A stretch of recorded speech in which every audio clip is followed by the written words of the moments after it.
For every legendary dragon rider in House of the Dragon, there is another whose bond with their beast brought chaos, disaster, or destruction. In a world where dragons are not just weapons but living, breathing symbols of power, the line between a hero and a catastrophe often comes down to one question: who truly deserved to ride? Some riders controlled the skies with grace, strategy, and responsibility, while others let pride, fear, or recklessness turn their dragons into instruments of ruin. And as the Dance of the Dragons unfolded, it became painfully clear that not all Targaryens, or dragon riders, were created equal. This is the story of the best versus worst dragon riders in House of the Dragon. From the moment we first see Rhaenyra Targaryen, it is obvious that she is not just another princess. She is a dragon rider shaped by destiny. Her bond with Syrax is introduced not through spectacle, but through control. Unlike many riders who use their dragons as displays of dominance, Rhaenyra treats Syrax as an extension of herself. When she rides, there is no panic, no chaos, only quiet authority. Syrax is not the largest dragon in Westeros, nor the most fearsome, which makes Rhaenyra's bond even more impressive. She does not rely on brute strength, she relies on trust. When Rhaenyra is named heir to the Iron Throne, Syrax becomes more than just her dragon. She becomes a symbol of legitimacy.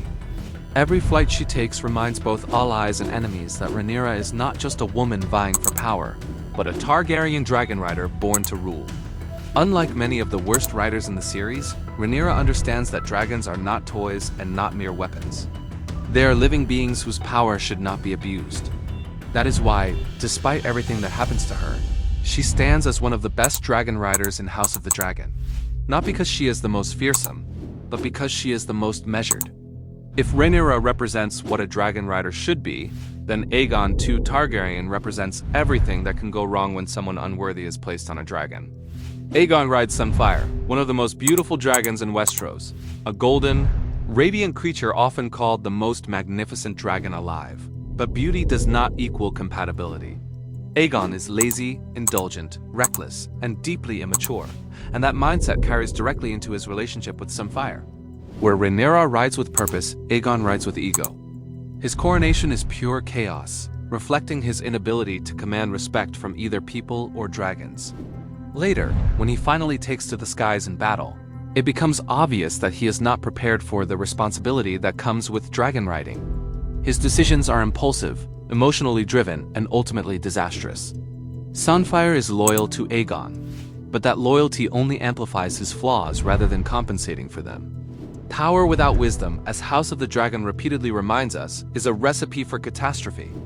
Then there is Daemon Targaryen, the embodiment of Targaryen fire and blood.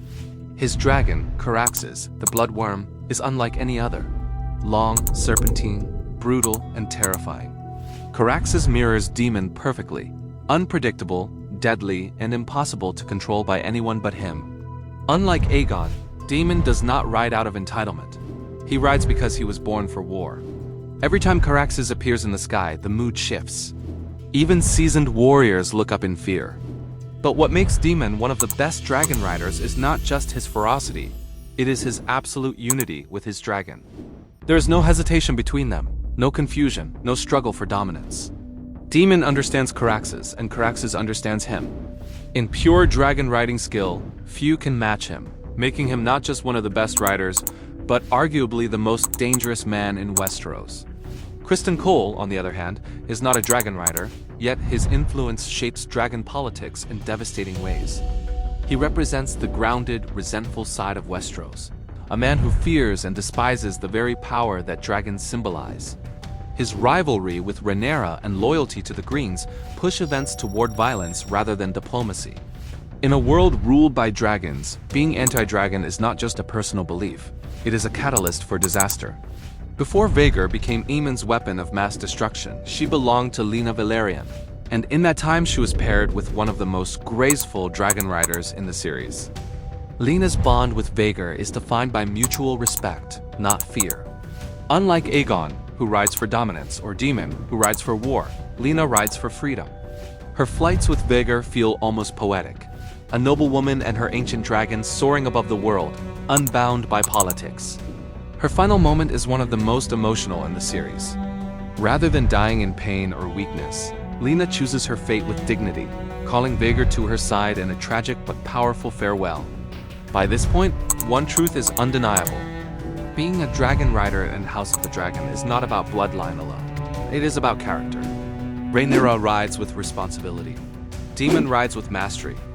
Lena rides with grace. Meanwhile, Aegon rides with entitlement. And Criston Cole fuels the very conflicts that turn dragon riders against each other.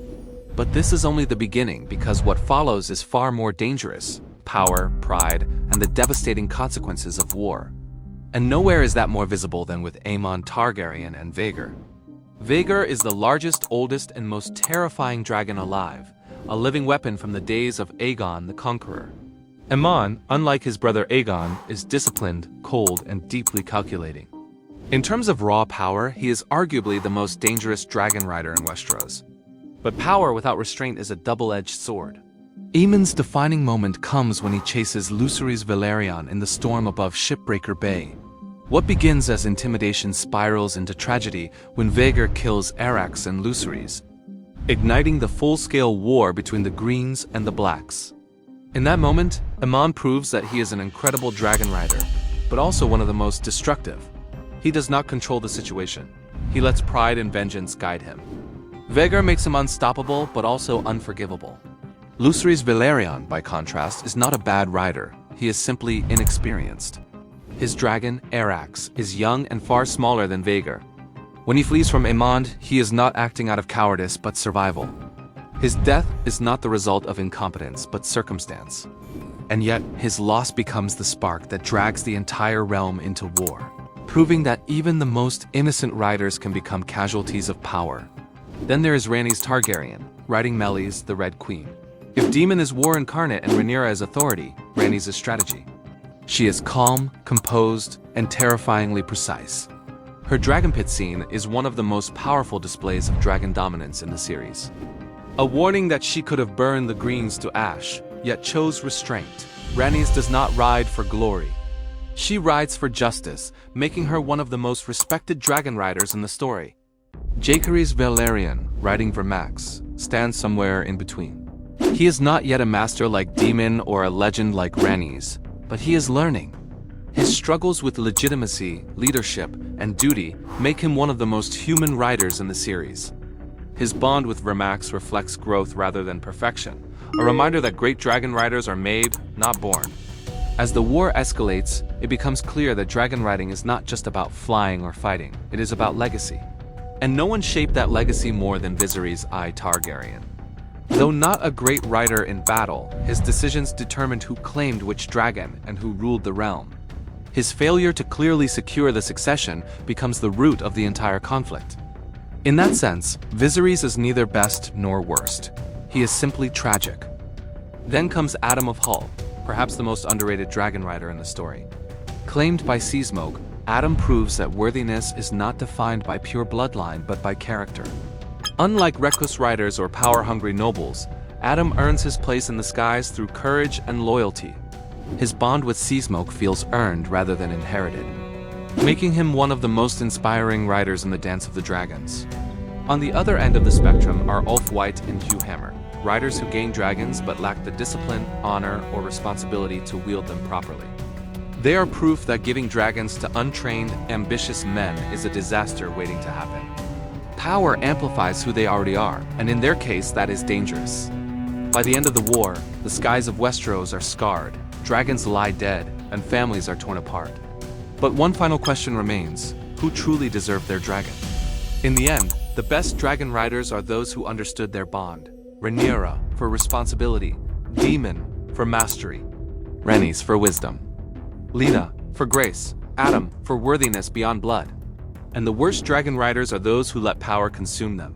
Aegon for entitlement, Aemond for reckless vengeance, Criston Cole for fueling conflict, Ulf and Hugh for abusing power, and, in his own way, Viserys for failing to prevent the catastrophe. Because House of the Dragon is not just a story about dragons, it is a story about who gets to control them, and what happens when the wrong people do. In the end, dragons do not simply choose riders by blood. They expose who truly deserves power. If you enjoyed this breakdown of the best versus worst dragon riders in House of the Dragon, Make sure to subscribe and turn on notifications so you don't miss our next deep dive into Westeros. Your support helps this channel grow, and I'll see you in the next one.